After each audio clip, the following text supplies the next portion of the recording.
थौरमगी मखा तारकपदा हौजे अमु तामिनरसे इंस्पेक्टर तयाई की हंजिन बे एपिसोड 438 सुबा तांका वारी अमदी खुंजेलदा जेम्स हेक्रुजम हौजे लानथोकचरी इंस्पेक्टर तयाई की हंजिन बे एपिसोड 438 सुबा तांका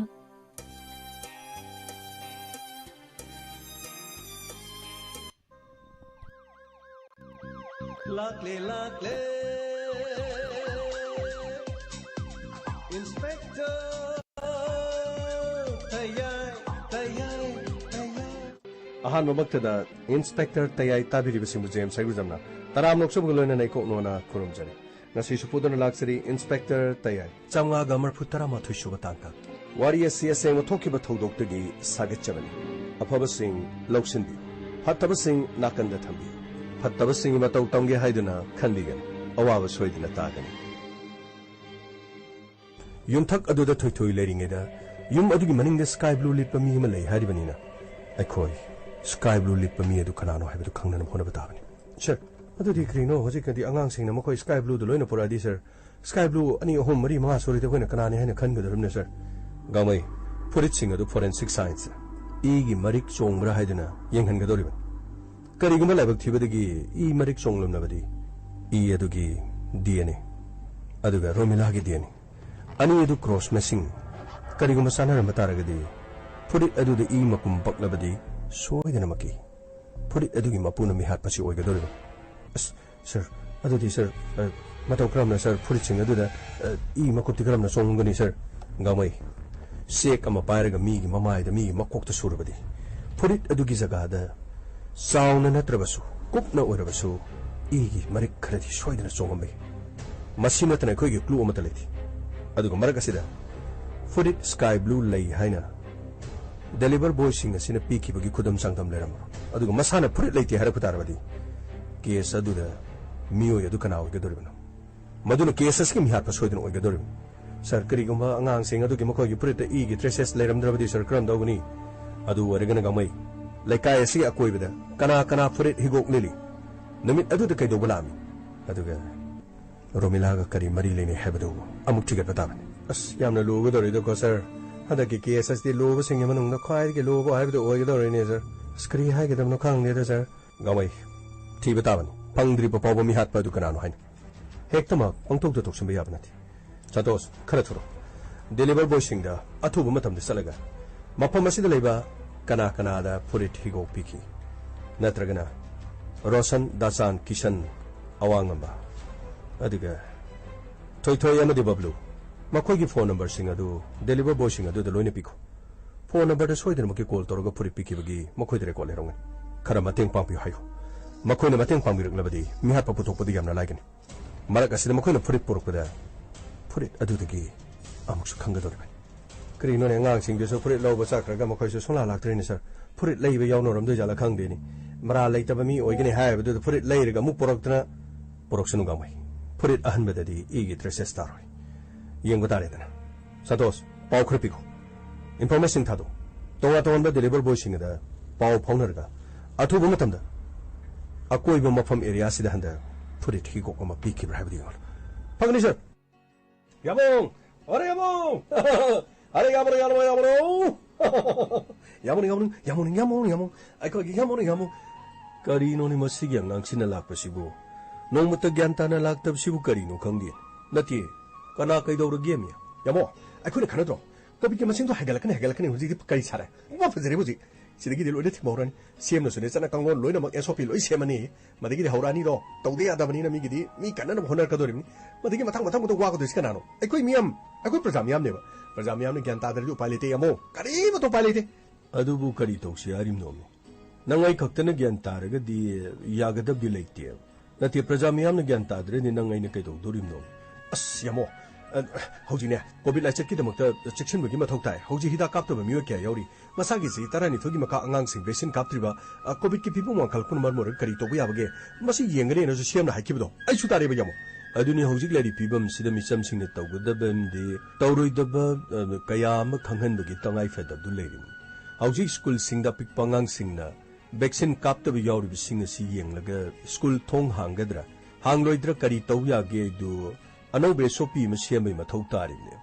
Chief Minister na haikibdu ay koi miyam ge awabi yenglaga Manipur da hujik leiri humanity based politics ki tangai fadab leiri aduga lenga ki shel leitrab sumiyam ge awaba koknanaba tabak ti soidan lokhatkani ana haikrib leiri Chief Minister ge haksel ge tengbang amasung PMJY gi kanaba miyam de yohonaba yamna kan honari aduga lenga na tawba thabak te phattaba yawrabadi phatti haibtai faragana phai haibtai aduga lamdam asida leiriba hospital sing aduga na laying singda lakpada anaba faragani haibagi wakal phawhan betai COVID ke laichat manung de health career workers sing de lawriba tawdang asi thagat ningai ne na CM na ki manung de phaja wakum kharadi yawriya yamo nawadi primary health center ki kanglup de PIC lamnai mekola sagang thanga palen more sarangpat aduga chingai tadubi cycle tamai khopum borobetra amasung sibapuri khala ahan mo mana loina phangkidri yamo madu sing du phangkib sing manung du de PIC komla thabi amasung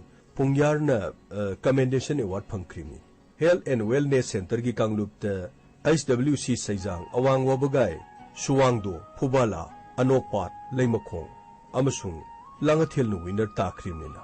As Yamo Durgadi, Matamadu the Loki Bamagi Mai Todang Singdo, Hojing no Namu, Masigi Bishnupurgi District Hospital, Aduga, CIC Namona, Ahamba Musung, Sub District Hospital, Morena, Anishubatakidra. The hospital sings amuk no Lena si Hengalakis, Maduki Todang, Amuk Hina Toxan Biraduga, Hana Manapang, Udum Sings Manapang, Neneva, Karino Kratokalaga, I could Kobinari was the Egal tone of the Todang, the Lord Yamuk Yang Paganiniamo, Adunini, Ziglady Wafumse. Covid Nabagima singing Galak, Pamatam, she did, Langang and my racing the Miyang Changmagimatam do delay of them. She day young Hogdaptar, the Pigli Bangang sing, she degi Mari Shanto Kiptar, the Awabu Durim Nel. As Yamo. Masida natin na hujik tawri minsan bagini na masida ida karino impalgi school amani da minsan durim niya na mama mapa madi satra maya madi karino loy na masuruk ta hingli aga karino loy na kang marak tu di sabu sadu bunegri nati atay leri basing di thoy na tamning ta basala khang dia ama ani leri tu da pulap omsal laga tamdog du as karino satra kari mama mapa punam cara hen ro hore pura arroi bini adugi wabdi to Tamning bagi wakalonam pauridu kara paba way bayo hiptai. Na trag dia tay leri sings di inadris ye kara pam na buwalam tayo.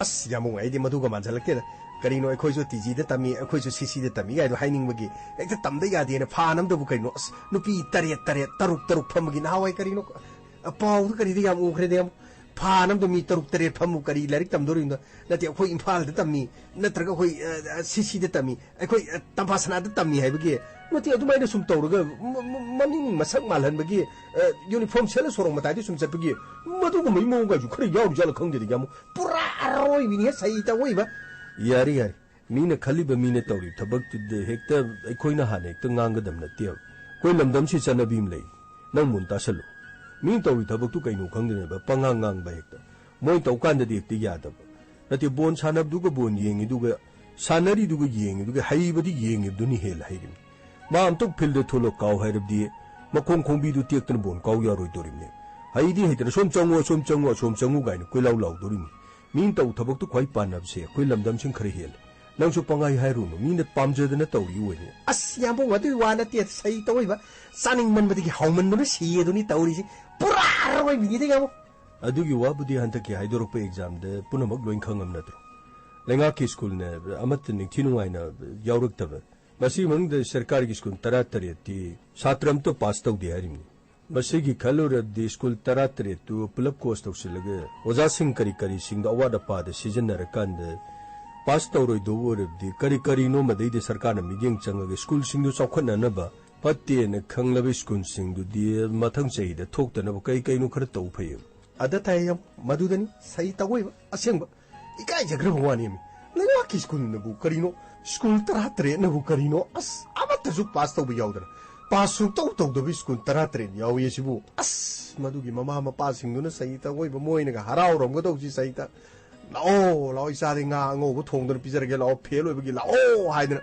pura aroi bini da yam Board of Secondary Education Manipur bo semna lauri ba kumja lisingani kungani thoigi high school living certificate examination gi phallau thokib da ori phibam ji yengon Examination asige position holder kun ga manga loktok da lenga ki school amati gi maming yauruk tren kumchi sei gi oina Catholic school Kanchipur gi mahiroi Rahul Laisran mokok tar heri tes convent uri foki nomai them dhanje ramsu school असिमकी तनिष्का तुंगब्रम पुन्ना निशुब position दुगा Eureka academy Thounaojam की मेनका हुद्रोम अदुगा Ratan Kumar memorial school Kwakeithel हाइनो खोंगनेम्बी की जेसिया खोरपम ओइर मालेको पुन्ना अहुम सुब पोजिशन द लोमिन खरेब एग्जाम से पुन्ना महिरोई था केबसी लिसिंग कुंथ्रा मापन के चनीगा कुंथ्रा हम था कि मनुंग फर्स्ट डिवीजन द महिरोई लिसिंग कुनगा चहुंगा मरफुदरा हुंदो सेकेंड डिवीजन द लिसिंग मापन के चामगा यांखै हुंदोइने थर्ड डिवीजन द पास तौखिबदो छात्र चनीगा हुंफु निपान दि तौखिब ममांगददी थर्ड डिवीजन यामगा तैसि खरगा नेम तौरमी हौजिक्ति लाइरिक्सि हाइदे दुम हाइनरबजान पुन्ना महिरोई लिसिंग कुनगा मापन के चनिपान तरामरी दि एग्जाम पास तौखिबसि सादे येंगलोरदि हुंबुदरा के तरुंगनि हाइताई गवर्नमेंट स्कूल की ओइना पास तौबै चांगदि चादा हुंफु दशमिक मरी तरुग यौखियो एडेड स्कूल की ना हुंफुदरा दशमिक यांखैनि थोइ ओइक्रिम प्राइवेट स्कूल की ना कयादा यामख्रमनि योंको सादा मरफु दशमिक तरुक मापन ओइक्रिम हंदक के एग्जाम से द गवर्नमेंट स्कूल चहुंग सुबना निपान सरुक याब द स्कूल निफुग तरेट निफु निपान दि एडेड स्कूल हुंफुग निथोइ सरुक याब द स्कूल तरात्रेट महिरोइ अमा फौ पास तौखिद्रिमनि प्राइवेट स्कूल सु हंदक की पोजीशन फजब यावरिमनि प्राइवेट स्कूल चंगा गुंफु मुंगाई मनुंग द स्कूल तराग तरेटी महिरोइ लोइना मक फेल ओइ यावरिमनि पोजीशन कुन मंगा लौथोकद महिरोइ निफु हुंदो याव ngomki हाइरिबा निफु हुंदो इसिद गवर्नमेंट स्कूल की महिरोइ अमते यावखिदबसे ख्वाइदि इकाइनिंगाइ नियम अदुमक लेंगा की ओइबे स्कूल सिंगे मनुंग द सिंथानिंगाइ ओइबा थोंग अमद मोरांगपुरेन हाई स्कूल की महिरोइ चामग तरुक एग्जाम थाबद महिरोइ लोइना मक फर्स्ट डिवीजन द पास तरुकतना लेंगा की स्कूल पुनमक्तगी ख्वाइदगी हेनबगी रेकॉर्ड में थंब ngमखिबसिदि थागनिंगाइदि ओरिम मसिगी सुमतक गवर्नमेंट स्कूल सिंगी ममांग चहिदगी टॉप टॉप मवोंग अमद पास तौबगी चांग यामन वांगखिन हंदकी चही से चाद हुंफु दशमिक मरी तरुकती पास तौखरिम लेंगा की ओइनो महिरोइ लिसिंग निपान चहुंग सुमन तरुक एग्जाम थाब द फर्स्ट डिवीजन लिसिंग अनि गे चनिपान कुनगा निपान सेकेंड डिवीजन द लिसिंग अनि गे हुंबुदरा गे निपान थर्ड डिवीजन द महिरोइ चामगा कुंदी पास तौखिन मसीमंग तागलिबदी ममांग सही सिंगी येंगलुब द लेंगा की स्कूल सिंग खरदी खितंग दि फिबम फगन उरिमने अस यामु खंगरे तौरी थबकसे लेबाक सिदने तौरी ममोंग सि ज्ञान मैम ताद्रे करम मतमदो लेबाक सिने सौखलकदो करम मतमदो ज्ञान मैम ताद्रे दियमु board of secondary education Manipur लोबा school leaving certificate examination the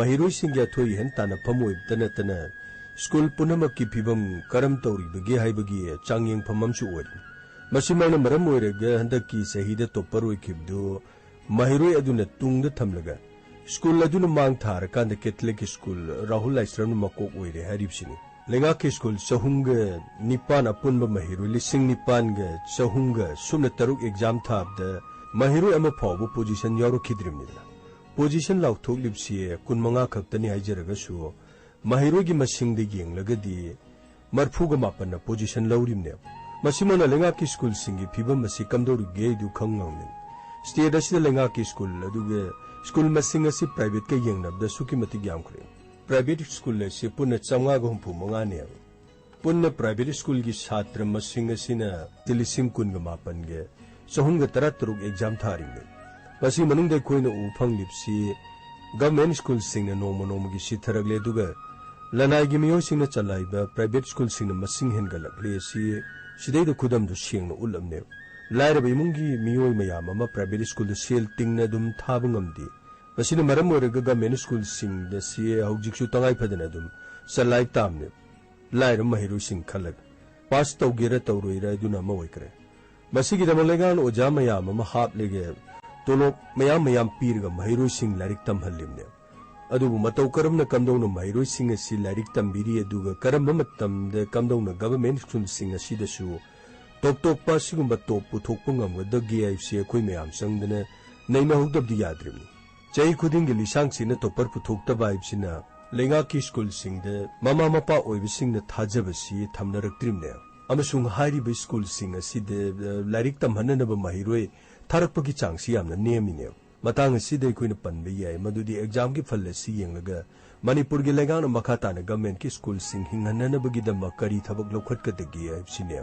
school education अदुगा मसि यारिमखै पॉलिटिक्स तगी फ्री जोन अमा ओइननबा दुगा मसिगी पांदम फंगहननब हानब थबक ओइना तौफम थोकलिमने ओजासिंग नत्रगा नन टीचिंग स्टाफ सिंग न वारकपा यारक्तबा दुगा command and control tawba ngamlaktribsi political gi oiba khuchanglakpadagine na lobsu yai transfer gi policy ningthi jana chanhan ngamdab sisu masisu soiba chawbamni haitai minister na mana pamamong de thabak tawrib sisu asiuma thorang sing si sinani habiya maramaduna siguma thabak sing si paikhatringe the school education sigi politics tagi free zone ohen bai si khwaidi mathau tari kaya da chungraba wahon no yamu sai ta oiba yamu sai ta pra aroi bini sai ta yamu bol lep ke lep yamu adetai bodai du di punsi gi lep loida asoiba mayam de khoi chumthok mina nabi wani sidi nokna bai wa sunati nati khana nei na hugdrab di kaidorumni sumpu tho oido bo oiragana paisa mang namni school sing si loin tok thoga private to loin to roi duna loin sinagi patro pura aroi bini sai ta oiba yamu atatai aina hai si taning dap sanu loin khang ni mayam pana mai ngang sing se taning amoi dori na kong I ta mi su yam yorom dori aseng bai di lamdam su khwai sawbani aseng sing je khang dra di karam kan de no khoni chawkhat tori ju mina kari no thale bak to loin kana de loi khre ai khoi na sidai de lambi upun prong prong hobo kharage mai khara lakte ising khara phangde har khara phangde nati kari no bai khoin taw dori ju karam matam chawkhat tori no migi kok farakadaba gyan lakadaba luksing lakadaba iduna school laiduna khwai hanna the education na si khwai maru orim yong manipur education ne chi pura fail orim lengak ta hujik lairi chu lari haibdi khutte kuda moi ahum mari to oramni lari haita itam le sum samai sum taw lairab de kamdo dorim noi ati lari hairubai kai kan dorigi lari hai haib sing du su karino phajana mayuma wang sare nupi masak phajabam loro imphal lekrani madagi di phaglang wana khajalaga beware of dogs toroga lekai do wangang nab dabduro lati aduraiba bureaucrat officer oirimne tawji phajab gari tong garo lekai kong dabdurab nati mayam changna daba ma mathante khanba duga paisa pai da pairega Guwahati da Delhi da plate lera lebdurab iram dam chawkhachi ai tar de khar ka thok nap tani ai dang nungai gen khan tarab de ai sumana masing tha dab yai keno phajai yamu pura aroi bini madui mathang de hel ai se darkar lemni ising maching chana thangna bai jo mathang lakadorim ne madudigi mai ising nu se da degi lambi thong puna maksing asine hari mayam si yaudra di kaino tabung niyom ni hingdori sigo nati nong sa dong na mukho ising thakra tha hum tumin leyo du yaroi hangoi gumbo erab de tha taruk leinung de leiraga tha taruk chinjak sa yaba phajai sai ta oi bi yamu awoi bini sai ta pura aroi bini yamu sir kadore gamai sir karino hoji paw da ngang sing dom ta laktre sir mokoi sing du loina lo thon laikrab jala sir gamai loina lakani ngasi ayuk tadi soidana yor kanen khal aduga santosti sir karino magi amaga tinsenabi amaga khaidong na bido adom tawdun lei sir karino phol taiga tadi ge ham to huni sir yare magi so maki phol do putoroksan aduga mafam asida ngang sing na mokoi na porok puri da di yeng bata ngasi di punamak loina khangati sir karino angang sing na mokoi pulab lakre sir koksalo punamak koksalo nga sa lakro na koi karino ako yung potsay dulo ni yaura bro kray purit karino sir mokoi ji yom dana loina puri ne sir sir aigi si thamjara magi sir si ne ti yomaga pujare sir sirang di jikti thingabani sirang di phangdre sir si ne ti yomaga yare karino sirang ge du ge da ge haidra si yare dubo kadai nangi di kadai aigi di sir sida lejer sir aijo si ne yoma pujare sir khabar si ne ti yomaga yare nangi di ko sinang naming ibra sir aigi sida nappaga lejarmni sir aigi dum onagi ni kyo sir onaramdana mok sir karino ne no koi sibo purit ki matang si amna harau bu mali da se karisu khallo no se kari da sa nangi di kadai sir ai purit leite naina dum haija kibdani ado amanba yamna kuiraba aina class 8 9 dai de lit kibam de leram yomaga pujaram yarga di si satnaba yadorogana sine te season na birosa poroktra di nungai ro edu de karino ne ma ki sam harau no porok kibe wani fare nakoi mayam gi sida loina thamoko aduga nakoi chalo sigi ka da pula phamaga layo kaise tore to po hang pawma gi ko na sana haira ka da nakoi loina ma koro ka ne sida layo sir okay puriching de yama sida loina lere sir puriching asi forensic team da tharaga purichida blood kit traces labra leitabra haibadu sir adu di karino forensic ta muthara di kerino khoi sida di matik cha da bani namu mapalam da muthara ni adagi di madu la pa ngai ra ni kerino sir adu di yam koi roi sir gamai koi ra basu tha bata ban madu na tradi khoi upai kari mata lei maraga sida santosh na kari gumba khara puthok pangam laba aduga aina mangon da haikiba mafam asida tongan tongan ba company singe makhoi gi home delivery aduga delivery boy sing adugi madugi report adu sir santosh na dingarang pau do loina founder ga sir ayam loina haikim ni sir pare yengasi as kaino akhoi jibu ka manung sida toribu ati purit poro no mu pore ati phone mu paisala thame ngarang su phone pini hara pidre ati akhoi jibu ke sasire khoi mayam na loina akhoi no loina to wi mong do toribu noi kari kari phauge ba as khangde de tori gyanam ta de kadai digi medam boy khoi no kamai hatu khoi larik tam biri dubu nati rosan akhoi no ngasi phau de medam rom la de khoi no kari kari khan gi le gi ne as nang ga khan ba khan da ba du wana ti police ki investigation akhoi na du yelu ya roi mi kadai dinu khoi no mo du to we to as matam yo mangi do komai to mu khang ni akhoi dinu pi ko job jna te program ta ye si gyan men ta purit poro mo ha purit poro di case to mu yaw ro ha ai di purit to ha ni lei tam ni na class sai to li lam ba purit aman mu yo mo pu lai ni du ga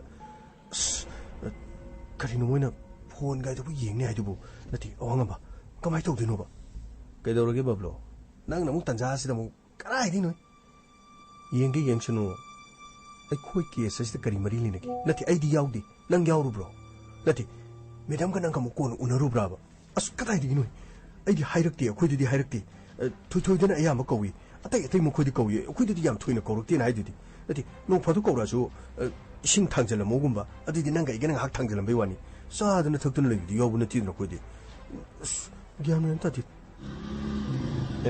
sir krino gari ma lai ne sir kana wa bi jano sir ayam ta sangjar ke sir krino krima tang no angang seng sida thamba sige ma khoi gi mari mata sing yaw bro nati sir krino na mai na mi ka do loi ne kop sale krino bora so so ba pori dino krino sir ai home delivery company ki sasab ne ai ngarang report tu matung ina aina khangjaba khara haije dina lakyo som da lakyo sir gi manak ta som da sang si lakyo kadom da lakyo som da lakyo sida le khoi sir le ke do re ga mai sir krino mo khoi gi po chai thin bane sir moi company gi pot home delivery ta bu do deliver boy ni sir sang biro sir ai shai dis lep sir ki aduga sir aina handa ki tha sida aina piki ba prit masu singi akoi sir santosh haiber ke no sir ngarang call tor ko ni sir madu chome engo da dum haibi are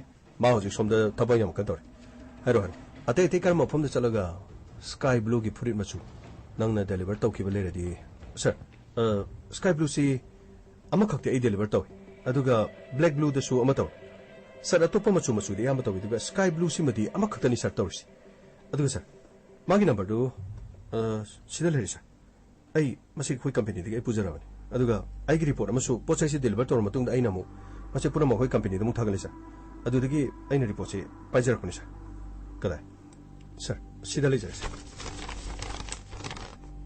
okay adudi am no ai tangai phadra badi inaw dom mating lo zero pata hoji gi inaw dom sa pbr thank you sir ai pot mathang thinjar go dam ni sir adudi ai mo thokchar ge sir pani yobiro sir krino hoji gi mana piram baduna sir case gi mayon chum ya ra sir gamai angang sing adugi marak tagi side iri ba maming se masi pusalo lokap sel manung da dum pusalo atai do dum thamal aduga mahana pusalo sir krino sir mabu mani mahaki number koksalo ai manung da leram ki pani sir aduga mana poro purito suporo pani sir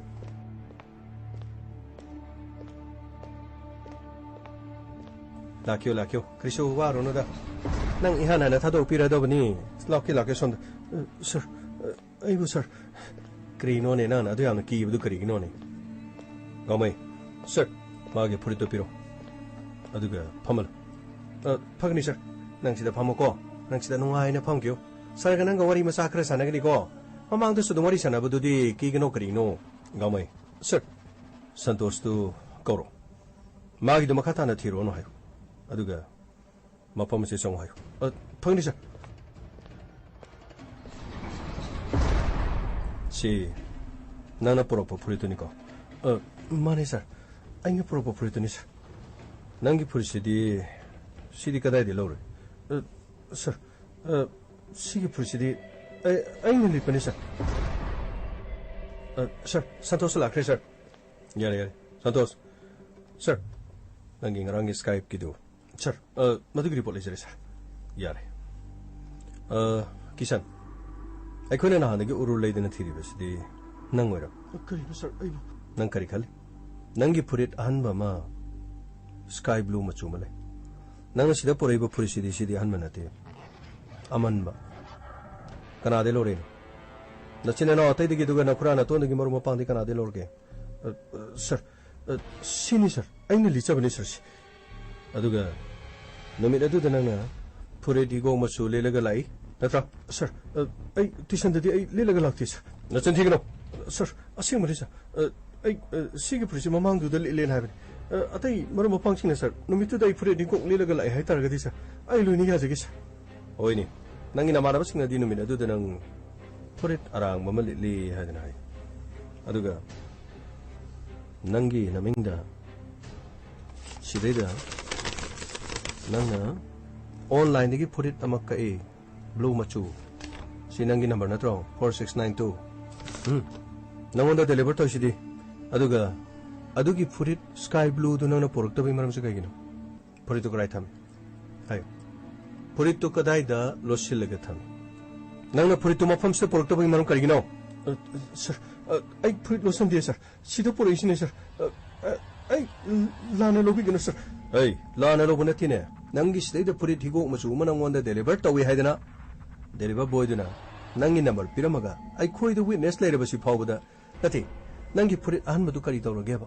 Karai the Lushinge, Kadai the Tumge, Kari Torage. Nana saying wishing to Sasar Hibakarikage. Sir. Kadai. Sir. Skype to sir. Sigisi.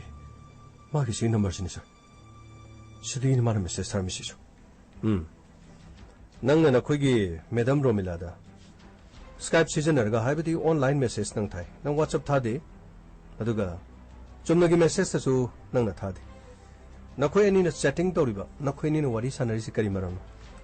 Nang na nakoi gi ojaga mari lena bra. Natraga nakoi ani gi aron ba affairs ma. Natraga nang na kihan khangan ba. Nang gi aning ba pa ma phongdok padagi. Nang gi ojadani yadabadagi. Nang na khudong chaba lorga. Yum adu the me amata later ngagi tanja the sangsilaga. Maning maya the lotu no lerga nang na thabo asi sathakiba. Sir, asing mari sir. I adu makarimata. I yozada. I na du makarimata khanbaliki. Nachan the chicken ne. Nangi number phangaba aduga nangi na moto online ge. Machan chibo oi de nanga. Mahiroi amo oirga. Na sama ku takki tambirgo dada. Hai, achagu de hai. Asa sa dahayo ni Kristo kanaro ni no panang mo. Naha nagi krino may amo halaga. Hello. Asim tayo. Asim tayo. Nung hagira hairo. Hagira hairo. Yeah.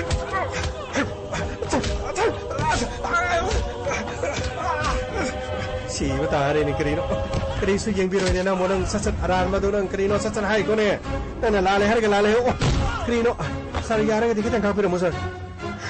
Shit toy ba. Shit toy ba. Nahan makay nang koy miya.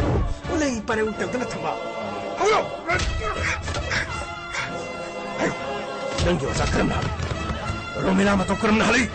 Hayo. Cha. Cha. Hayo. Hayo ne natsan na ai ne hat pare hayo ne. Cha. Cha. Ay jage sa. Ay jage sa. Ay jage sa. Hayo. Hayo.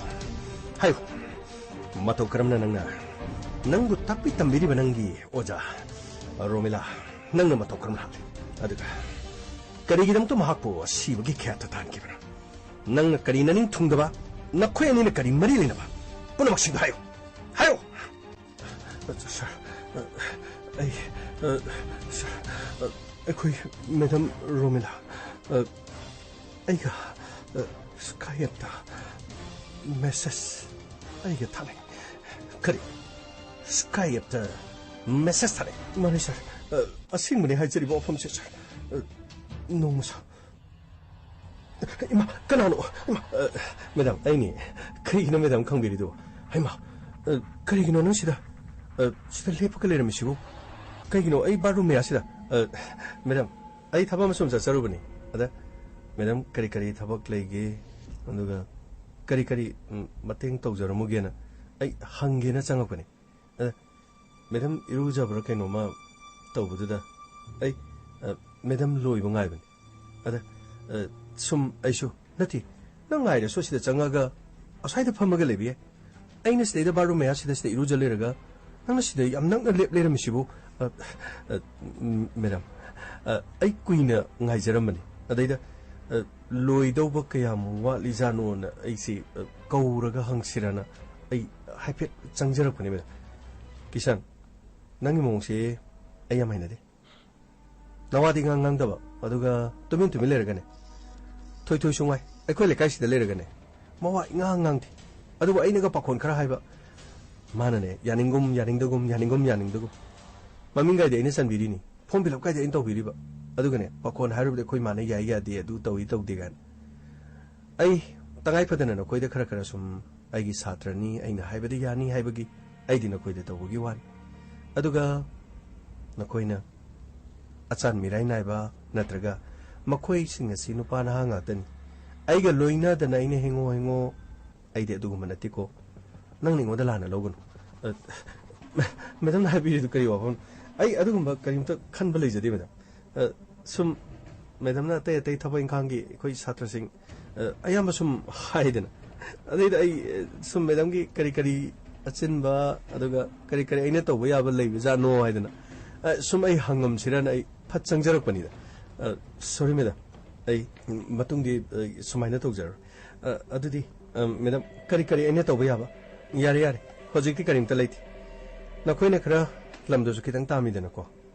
aduna aina khara nakpa sida leiba angang singdane dachan hoi rosan hoi toy hoi moi khara hena ina sum tawbani da yare adu nang thengani chalone ko aisu thaba masa kadaban madam 타박도 아이 마팜도 틴자라무라 야라니 아이 아돔 차세기 아이기 수가리 마찰레 아두가 아이네 쿠동 차다바 가리 야드라칸다 아두르디 파바 चलो लारिला सुपादनने लयो कोइ चचतनने अकोइ class 12 कारबनी अदु तौरबनी न अदु तौगन चलो लारिक पारगने थवाइ यावना मी ओइदबा यादबन हौजिक मतमदा लारि हैत्रबा Coke यावरोइदोरिबा लारिक निथिजन हैरबा Coke यावगदोरिबा अफबा मी मो ओइगे हाबि मतमदा education हाबसे ख्वाइदिगि मरोइबन education यावदनने पाक यारो नंग थबक तौबा मसुंग थबक तौदबा हाबदुदि नंगी रायबकी मखा पोले मी अमना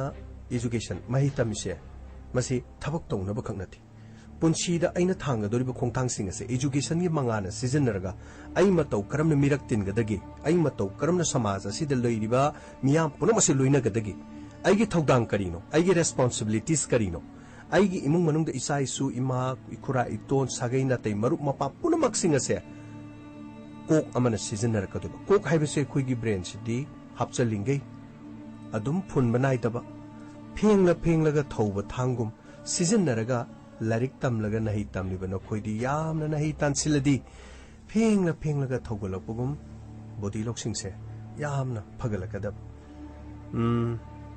नंग अइना ट्यूशन तौबददी वा इंगांगांगदे अदुगा nganglabsu nokoi nokre makem tau matam ngasidi yang khangaudan inaksida lepamaga ai thinbiramgi aduga kari thabak lege ai ham nangak pa phau kisan adudi nang chalo ko phani meda ai matam punamakta medam na haiba ai hedum injagan aduga medam na ba hairadi ai amukkasu ai hene injagani meda chalo yare ko thienge chalo hoi meda adudi ai amu phani meda ai chaloki asi yangang si khangkhangodana manasida leplera misibu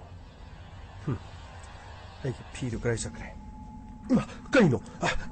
Madam, sorry. I kainomtanga haiba kauri.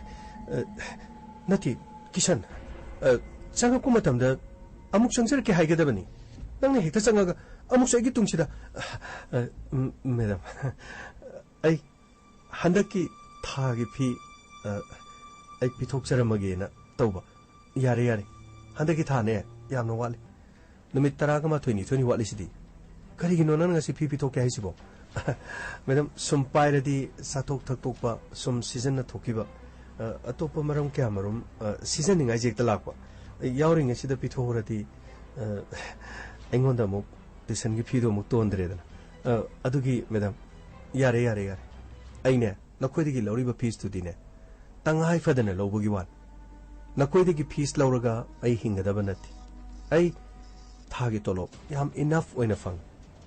Aine nakoidigi paisa khara loriba dudine. Hayeng nakoina tangai fadaba matik chaba mi mo oidore hakanda aina on khalaga. Nakoigumba kayada natraga mai masing tamba ngamchedaba ko aduga thoi so aina mating pangidana. Makoigumba kayadane ai mating pangthoi. Nakoidigi paisa laudana aina free de larik takpi haitaragadi. Nakoina larik aina takliba sidane loksin mangamoy. Naran tingadi nahi tambadu da paisa tingi ko harina thwai yaudu. Free haibasida nakoina ne mirai rakadoriba. Hoi madam. Yare chalo. Hadamukti ne thongjin sida lepa yadre ko. Chalo. Ai sida lepa yengage chalo. Paisa do yamna wali ko matam yamna wali. Chalo chumna chalu ko. Phani madam. Ai se saruki. Karino ni masingangsu. Amukta tana anirak aibu. Swai lawe khangalida. Aina aikoigi madam gi manakta changbase. Madam na khangbasi karigi. Aina chamna. Madam manung sijaba. Madam na de khangbidaba. Lairiba chhatra mayam sidagi mahana punamak lugna khanna. Aibuna karigi lugna khanbidriba.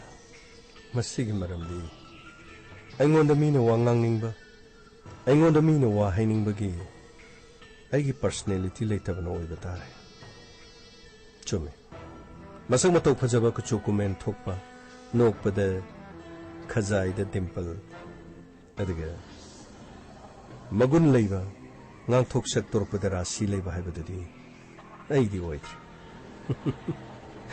adu aishu thamoidi paleda aigi oiba phangdrabasu aina nuksijabadadi karisu kaiba leiti phare horendagi amuk message thajanba tare asumna sir ai madam romila ba yamna nuksijai sir adugo sir wahak san mirai yamna nai ayamana mana thoi bu yamna luna khale thoi gi mungdi khajitang leijadaba khajitang nangba aduga aina su thoi ga yamna naksinatini thoi ne hek ingonda wari sarakpa matamda aini yamna chakjaba aini yamna ngokjaba khariya madudani aina hena aina akhoi madam bu aini hena pamjariba as adiga kainoni kariguma khoigi madam jidiba akhoi lenga go arde aina dum koi har dongni doklu tawrajani nungsigrajani wangange makuto aigi lingbansi thangkalaga adagidi chakro nangdi kangsoi thongba yam hai kangsoi du phajana thongamo aduga yena tawba khara leiruragi as ngantana ne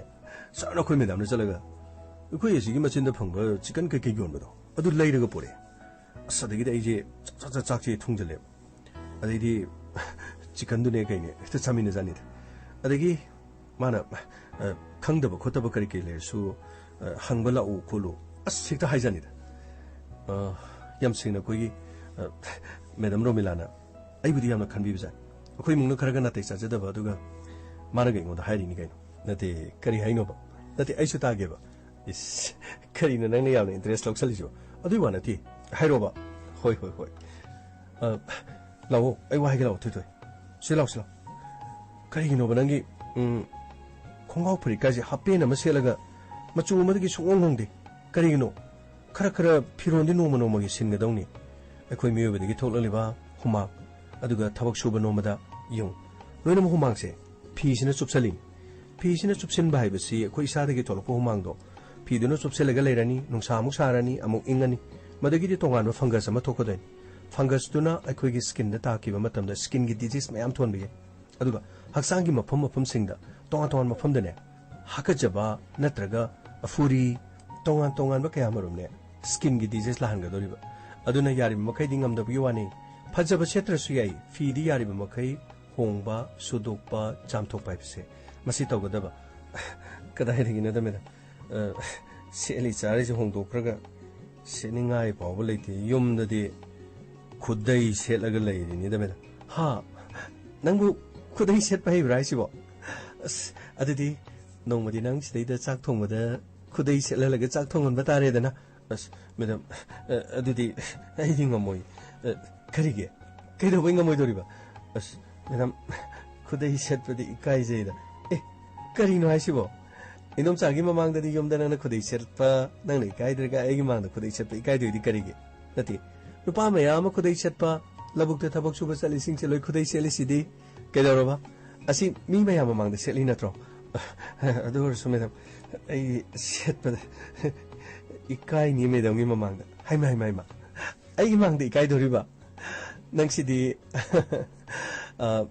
akhoi gi lenga go eram laba nang se akhoi gi chahi lenga go erdine nasak na tawga si am faja doi jani project ting khalak pagi nasak se lep tari ba ado I wa hege ngoksin na ba yade ngoksin na ba di sung ya yade indom chana nang gi da mo to wari du nang khangge na gyan ta bra ngoksin na ba yade nang gi awat pasing engon da hayu adu ga ne indom cha da nang na haibdo giri tak pa du leyu ada taw na taw bu taw gano indom chana ne ke theng kana na hona ba mi gi pochai hona hona ba ai yeng mangam de gyan taw khangbra matik chaba mi oige harabadi ne wakhando yamna control to godaba yamna phada gadaba asumna sa toy ne sarak po wari sing taro bada ai gi thamoida toy ge ponsi boini hamna pamlaki adu boini ngak libati toy de de khoi gi medam romilana mane hekta makko athi mudasu makoi gi mungda pung tari ni pan phawle aduga aina no matang mai haktang thabuk leibra haina changloba matamdana engondana mitop amagum aduga oktraba phatraba mi amagum medamna engonda khanbiba nongmatasu engonda kobiraklabadi nongmatasu aibu pakhon siklabadi khandana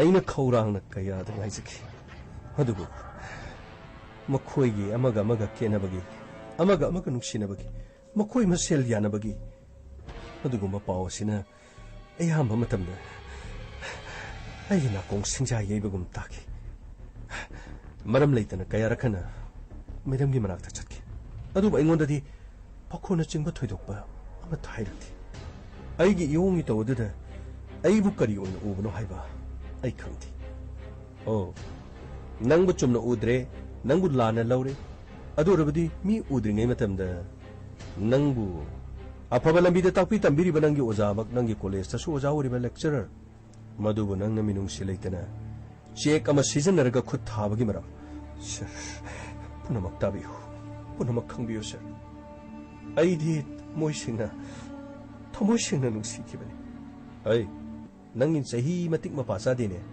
nang ngang thuli badu karino nangi oza dabu nangna dung khanbe abro nangi punchi kari wani nangi punchi kari wani ayo matau karamna namit aduda thabak si pangthoki natragana topa kari thodok singna mabu magi punchibu lusinena bagi damak nangna kari khalaga khongthang ase pangthoki hayo sir aina haisaga doribo wafam punamak aina haisaga doribo wafam punamak se sir aina madam bo aina hat ki haibo wafam asina aina khak pelo sir aina madam da naksinna na bamadi madam na ibu yana na bagi damak aina khona ki bagi thodok masing lang amdana lei sir kari thodok masing lang amdana lei haiba sir noma numidang ama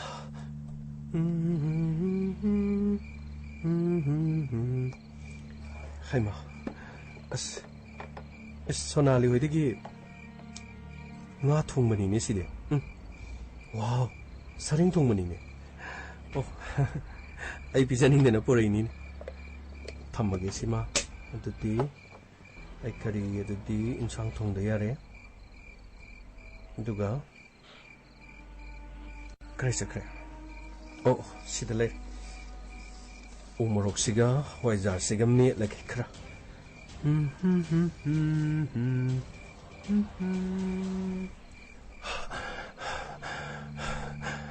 아이고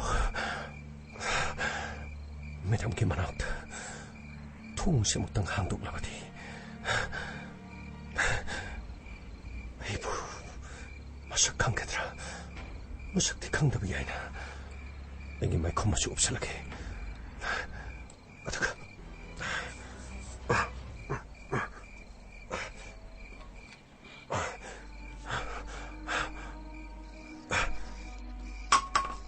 헤이 까나노 어디 까나노 그리노 아시다 종찰을 놓을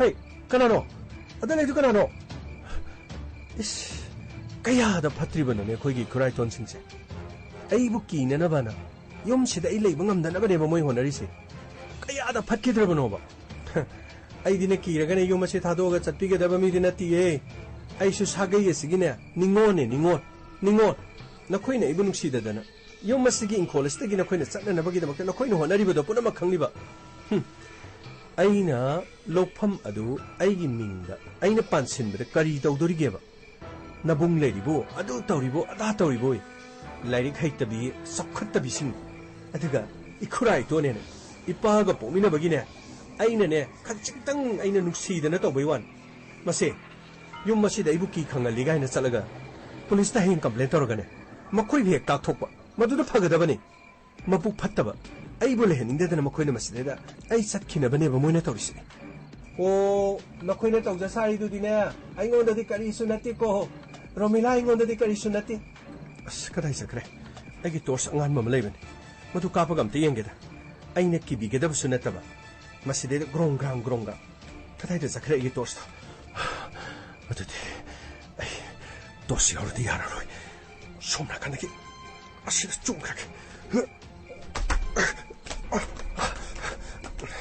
가다이 됐어 그래 가다이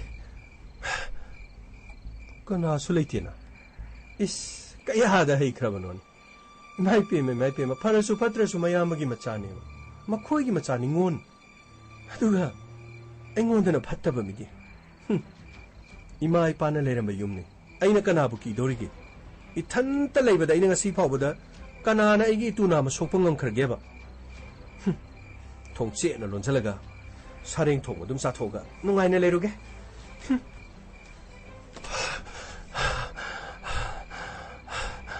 마나 아솜다 막판데 레링에다 마능놈다 에이 하나 장호르가 마기 밤기 막하다 일레오르바데 에이 하나 또 장장게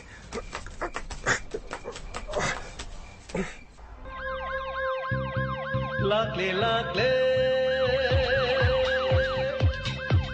Inspector Tayai Lakle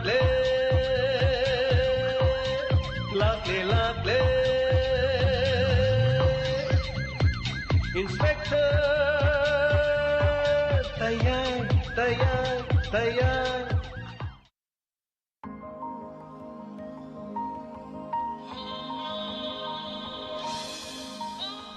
Hanana Takatsuri Lantoksari by Inspector Tayai Hansen Batanka Saungaga Marpudara Matui Suba Tabiri Bapunamapu Mayana Pibira Feedback Amadi commented na pasage Waheng Bam Subita Takatsuri Memsa Sangol Sem Ranjita Kaisham Ima Ibem Hal Takatsuri Pabung Jayant Kumar Ngasigi Inspector Tayai Saungaga Marpudara Matui Sida Investigation Yamna Nalna Sataki Amasung Marakta Drubagya Itoga Naikai Krea Bire Takatsuri Lata Yankom Takatsuri Torom Saruya Birapa Ima Bimola Konsum Sargems Inspector Tayai Wari Yana Fazay and Tapirapa Takatsuri Bizia Hawaii Bam Takatsuri Memsa Sangolsem Takatsuri Torom Saruya Birapa Aying Visamom Takatsuri Torom Saruya Birapa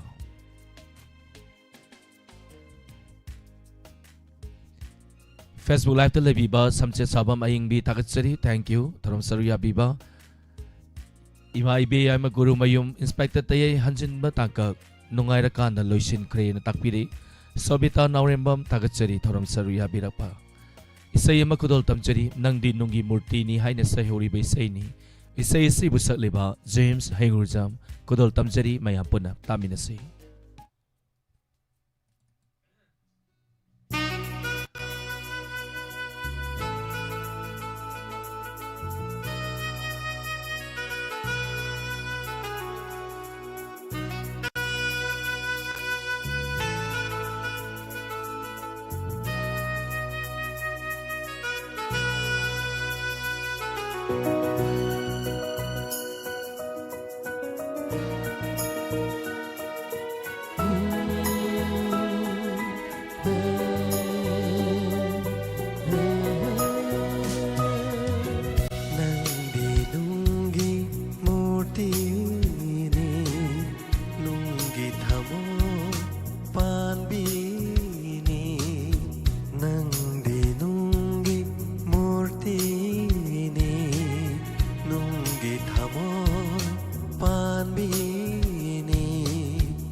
Kang biyama oiram laba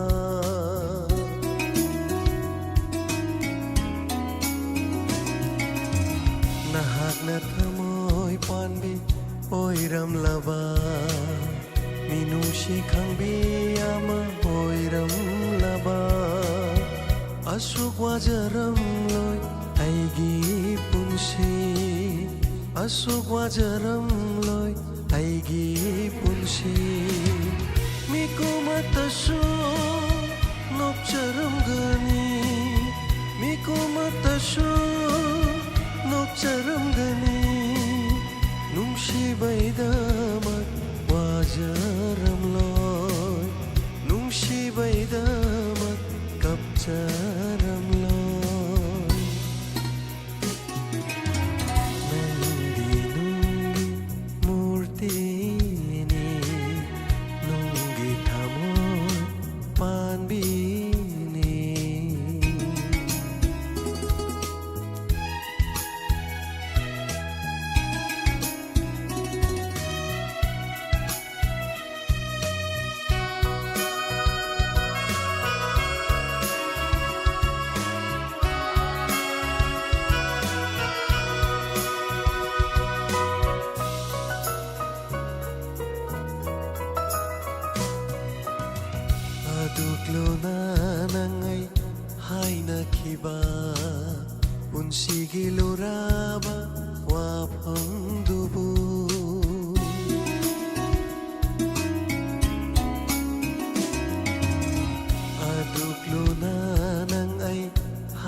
ꯌꯥꯎꯔꯝꯒꯗꯔꯥ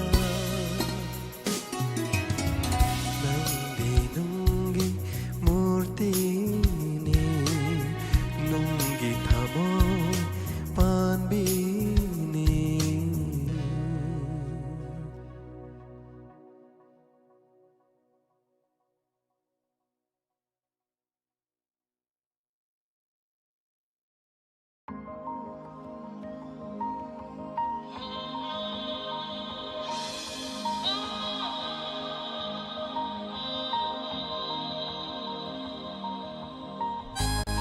Hanana thagatsari lantoksari ba inspector tayai hansan batang kaktabiri ba punamakpu. Aten ba break amagi matungda lantoksagani entertainment program 7005707808 Hai riba number asida call tawbiraktuna entertainment program tarom saru yabi.